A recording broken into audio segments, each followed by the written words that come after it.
Hai, The Little Book That Beats the Market, bukunya Joel Greenblatt. Ada 13 chapter. Gue mau coba bahas satu chapter 1 menit. Siap? Di chapter ini penulis ceritanya lagi ngobrol sama anaknya tentang teman sekolah si anak namanya Jason yang punya bisnis jualan permen karet di sekolahnya. Modal 25 sen buat satu bungkus isi 5 permen karet, si Jason bisa jual seharga 25 sen untuk satu permennya. Jadi profitnya $1 per bungkus. Terus bapaknya nanya, Ben, kalau si Jason nawarin kamu buat beli setengah dari bisnisnya, dengan sharing profit 50-50, kamu kira-kira mau beli di harga berapa? Terus anaknya mulai ngitung, kalau satu bungkus permen bisa untung $1, dan sehari bisa jual 3 bungkus, dikali jumlah hari sampai dia lulus sekolah, mungkin bisa deh dapat profit kira-kira $3.000. Terus si penulis tanya lagi, jadi kamu mau beli di harga $1.500 nggak? Anaknya bilang, nggak mau lah, ngapain beli cuma buat balik modal doang. Terus bapaknya nanya lagi, kalau dijual di $1 mau nggak? Anaknya jawab, ya mau dong. Jadi harga fairnya antara 1 sampai $1.500 dong ya. Nah, sebenarnya tugas investor itu cuma itu, cari bisnis yang profitable sama nebak harga yang fair kira-kira di berapa sih. Ada 4 cara untuk nyimpen duit. Satu, di bawah kasur. Ini asli bukunya ngomong gini ya, bukan gue yang ngasal. Yang kedua, taruh di bank. Kalau dapat bunga, kalau di Indonesia tahun ini mungkin sekitar 3-4% kali ya. Kecil, tapi seenggaknya nambah duitnya. Lebih bagus daripada taruh di bawah kasur. Yang ketiga, bisa kasih pinjaman ke business owner. Lalu, profitnya dibagi dua. Untungnya besar, tapi ada risiko tentunya. Atau yang keempat, kalau mau aman, obligasi. Sebenarnya sama, ngasih pinjaman ke bisnis juga. Cuma bedanya dijamin sama pemerintah. Profit pasti lebih rendah, tapi risiko juga jauh lebih rendah.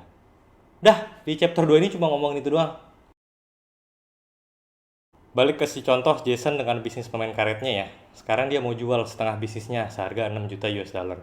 Tapi dia mau kepemilikan bisnisnya jadi 1 juta lembar shares. 500 ribu dia mau keep sendiri, yang 500 ribu lainnya dia mau jual. Dia jual 500 ribu sharesnya itu dengan harga $12 per lembar. Nah, tugas kita sebagai investor kan sebenarnya nanya, fair nggak tuh satu lembar sharesnya kita beli di harga 12 US dollar? Konsep ngitungnya gini, profitnya dia itu setahun 1,2 juta dolar. Jadi setiap pemegang share-nya itu berhak mendapatkan $1,2 profit. Dengan kata lain, return of investment-nya $12 dibagi $1,2. Jadi 10% return. Tapi sebenarnya banyak faktor yang harus kita tebak, asumsi, kalkulasi, prediksi, apapun namanya lah itu. Di contoh kasus di atas, profit $1,2 juta itu berdasarkan tahun lalu, tapi tahun kedepannya ya bisa lebih bisa kurang. Terus kita juga harus confident sama tebakan kita itu. Confident didapat dari reasonable calculation. Reasonable calculation didapat dari mempelajari bisnisnya. Ya basically doing our own research lah. Setiap hari mungkin kita sering dengar harga saham BBCA naik sekian persen, harga saham TLKM naik atau turun sekian persen. Fluktuasi harga saham dalam setahun aja mungkin bisa sampai puluhan atau bahkan ada yang ratusan persen ya. Tapi kan ini tentunya bukan berarti bahwa value dari perusahaan itu tuh berubah segitu dinamisnya gitu. Jadi bedain ya antara price sama value perusahaannya. Price swings, value doesn't. Pertanyaannya, kenapa price itu berubahnya dinamis banget? Nah, kalau si penulis jawabnya, who knows and who cares gitu. Kalau balik ke contoh bisnis permen karetnya si Jason di chapter 1, misal nih kita estimasi value perusahaan Jason ada di 10-12 US dollar per lembar sahamnya. Terus dia nawarin jual lembar sahamnya. Tapi dia nawarinnya harganya berubah-berubah. Kadang $6, kadang $11. Ya sebenarnya kalau kita udah punya estimasi value dari perusahaan si Jason kan gampang ya. Tinggal beli aja pas dia nawarin di $6, tapi ya kalau dia lagi nawarin di $11 kemahalan, gak usah dibeli. Nah sekarang problemnya gimana sih cara estimasi value dari sebuah perusahaan? Di chapter ini Greenblatt jelasin dua konsep, earning yield sama return on capital. Balik lagi ke contoh bisnis pemain karet Jason ya, yang harganya $12 per share-nya. Dan tahun lalu bagi-bagi profit ke shareholder $1,2. Ini artinya $12 dibagi 1,2 US dollar itu earning yield-nya di 10%. Terus kalau tahun berikutnya ternyata Jason bisa bagi keuntungan $2,4 per share-nya, tapi harga jualnya masih di $12, berarti earning yield-nya naik jadi 20%. Pada saat earnings yield 20% inilah kita menganggap harga yang $12 tadi itu harga yang menarik gitu, atau di bargain price dibanding pas masih 10%.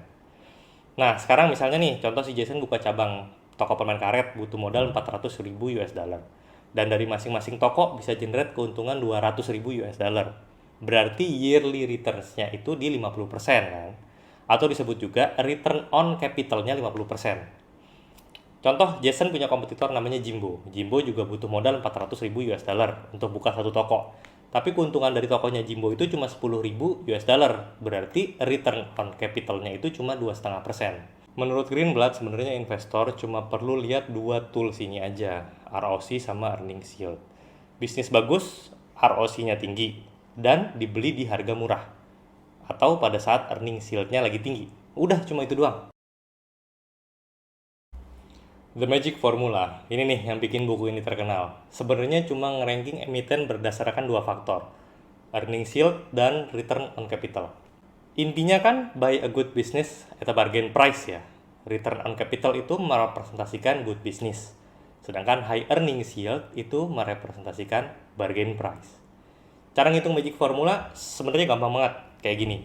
Bikin 4 kolom. Kolom pertama nama-nama emitennya. Kolom kedua perusahaan di ranking berdasarkan earnings yield-nya. Emiten dengan earnings yield tertinggi dapat ranking 1. Kolom ketiga, perusahaan di ranking berdasarkan return on capital-nya. ROC tertinggi dapat ranking 1. Nah, di kolom keempat tinggal jumlahin aja tuh ranking yang kolom kedua sama kolom ketiga. Emiten dengan ranking-ranking yang lebih kecil itulah yang Greenblatt saranin untuk kita beli. Greenblatt di bukunya juga ngebuktiin bahwa dalam rentang periode 88 sampai 2004, kalau kita invest di top 30 dengan ranking kombinasi terbaik berdasarkan Magic Formula itu, return-nya jauh lebih tinggi daripada average market di periode yang sama. Magic Formula ini kalau di platform yang depannya huruf S tuh, itu sebenarnya udah ada fitur stock screener-nya, udah tinggal klik, jadi nggak usah ngitung sendiri.